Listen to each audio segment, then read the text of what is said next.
The Boston Symphony Orchestra's principal flutist says she makes $70,000 less than a male counterpart. Now she's suing for equal pay.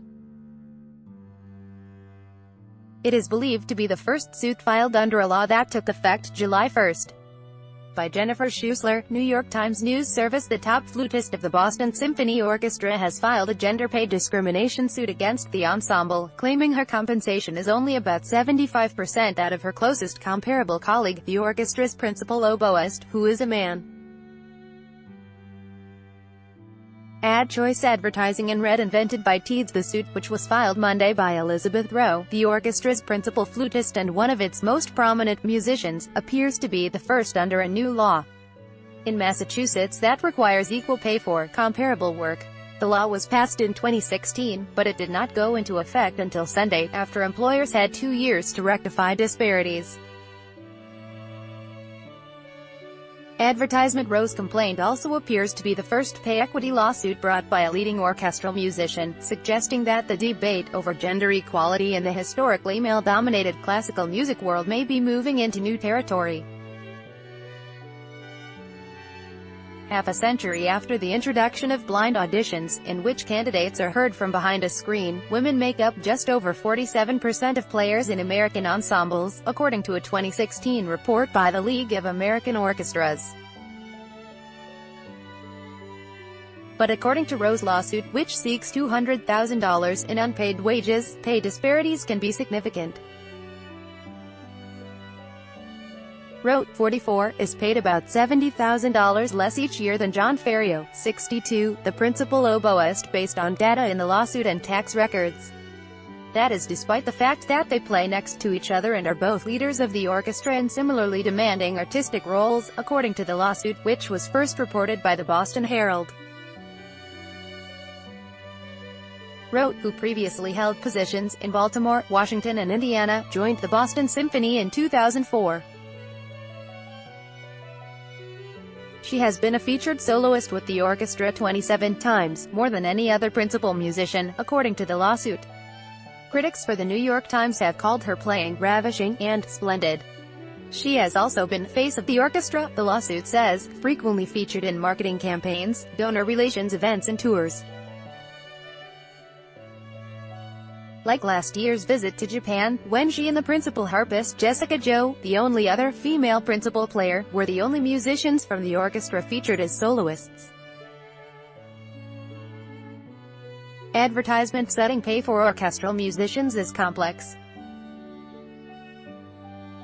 Collective bargaining agreements guarantee a minimum base salary, but principal players and others generally negotiate significant overscales based on solo fees, costs of instrument ownership, promotional duties and other variables. Drew McManus, an arts consultant who has advised musicians on contract negotiations, said many orchestras fail to be rigorous in quantifying a musician's value, allowing room for bias. It's hard to make apples-to-apples comparisons between individual musicians, he said, but a mix of tradition and apathy conspires with a lack of formal compensation policies to produce a system that practically begs for problematic outcomes. Rowe's suit claims that in addition to being paid less than Ferriero, who made $286,621 in 2015, according to tax filings, she was also paid less than the orchestra's principal trumpet, viola, timpani and French horn players, all of whom are men. Even after adjusting for seniority within the orchestra, the lawsuit claims, Rowe was still paid only about three-quarters of Ferriero's compensation. The suit also claims Ferriero and some other male players got automatic pay increases each time the base pay was increased, while Rowe did not. A spokeswoman for the Boston Symphony, Bernadette Horgan, said the orchestra could not comment on pending litigation but said it is committed to a strong policy of equal employment opportunity and to the practice of comparable pay for comparable work, as well as abiding by the Massachusetts Equal Pay Act. Ferriero expressed support for Rowe's claims about their comparable value to the orchestra. I consider Elizabeth to be my peer and equal, at least as worthy of the compensation that I receive as I am, he said in a statement to the Boston Globe. Advertisement. According to the suit, Rowe made several previous attempts to have her pay adjusted, beginning in 2015. The orchestra not only declined to equalize her pay with Farios, the suit claims, but also retaliated against her for trying to discuss the issue publicly. Last December, according to the lawsuit, the orchestra's management asked her to appear in a National Geographic documentary about gender equity hosted by Katie Couric.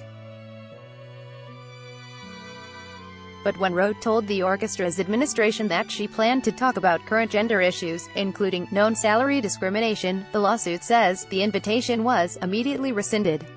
Central to the suit is the issue of salary history, which it calls a tainted variable.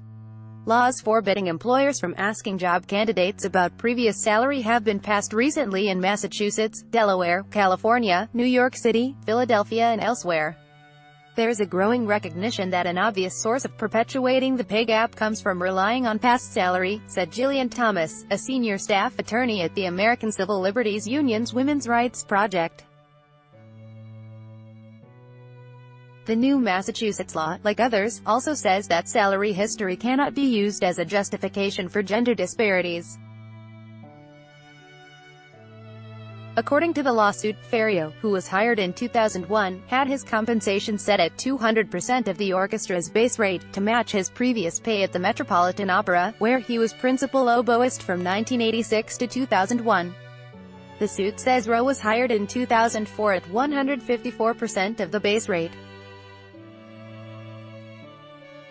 Her current salary, the suit argues, fails to take into account her accumulated experience since joining the orchestra, which it calls substantially equal to what Mr. Fario had when he was hired.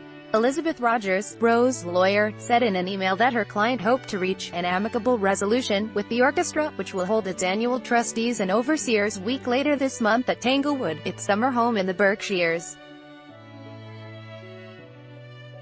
She added that Rowe sees this as a wonderful opportunity for the BSO to make a positive stand on the right side of one of the most critical social issues of the day. By Taboola sponsored links promoted links. You may like the Straits Timesman whose body odor diverted plane has the Straits Times undo family minded 25 friendliest cat breeds in photos family minded undo bebel how to learn a language in 20 minutes per day. Babylon Throne, free online game if you're over 30 and own a computer. This game is a must-have throne, free online game undo Blinkist. This woman reads 100 books a month Blinkist und while fashionable 10 great dresses for formal of any fashionable undo.